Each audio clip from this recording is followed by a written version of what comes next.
Welcome to a celebration of Florida's multifamily industry. The 2020 Florida Apartment Association Annual Meeting. Make your mark.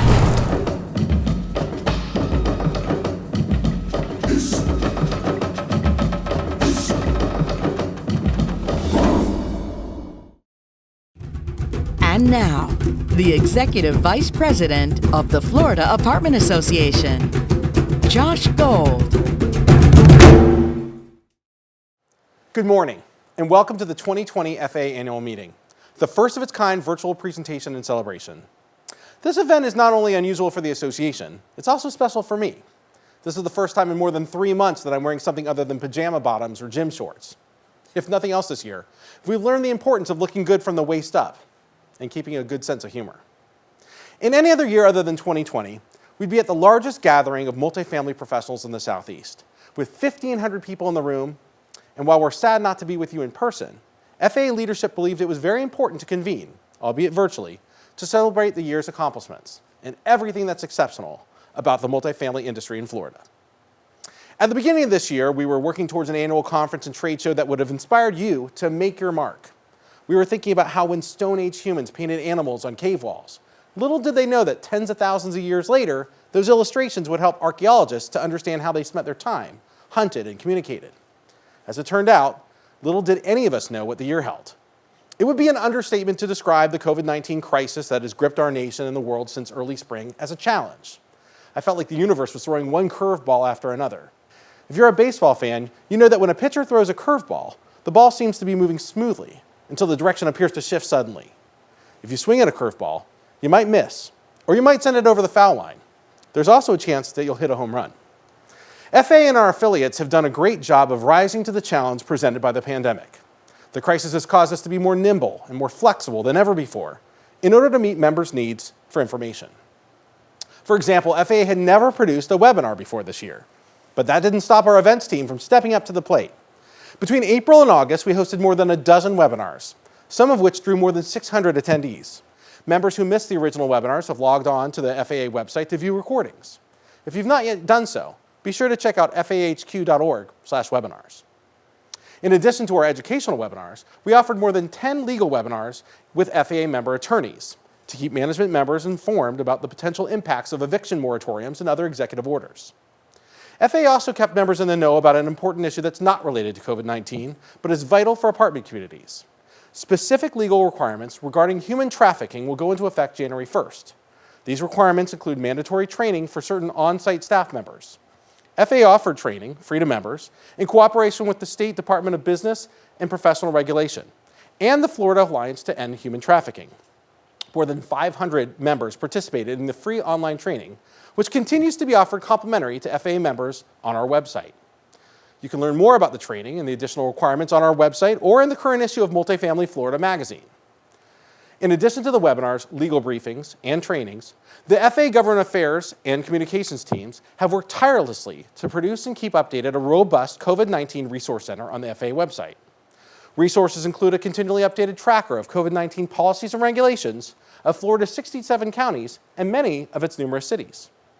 We conducted several surveys of our members to understand how they were coping with COVID-19, from maintaining a sense of community to developing payment plans with residents struggling to pay their rent. Email updates kept members informed about state mandates and executive orders issued by the governor regarding evictions, amenities, and more. The numbers show that our members made good use of the information we've been providing.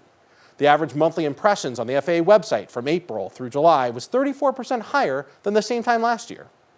The open rate for the Florida Aptitudes monthly e-newsletter is up 40%, and the average click-through rate has more than doubled. One of our communication priorities for 2020 was to redesign the quarterly Multifamily Florida magazine, which has garnered rave reviews. In fact, that redesign was among multiple honors the magazine received both statewide and nationally. If you're not receiving FAA's Multifamily Florida magazine, please let us know. FAA staff also completed 2 projects that had been already in the works when the pandemic struck. The 2020 Compensation and Benefits Report provides current salaries and bonuses for all major multifamily job titles and includes comparative data from 2018. The statewide report and 10 regional reports are available at the FAA website. In addition, a report on drivers of multifamily housing costs and affordability in Florida was completed by the FAA team and HRNA advisors, a consulting firm serving the real estate industry. That report focuses on Florida's 4 major metro areas and examines the factors that affect the cost of multifamily rental housing, as well as possible steps municipalities in the state could take to alleviate the current housing affordability crisis.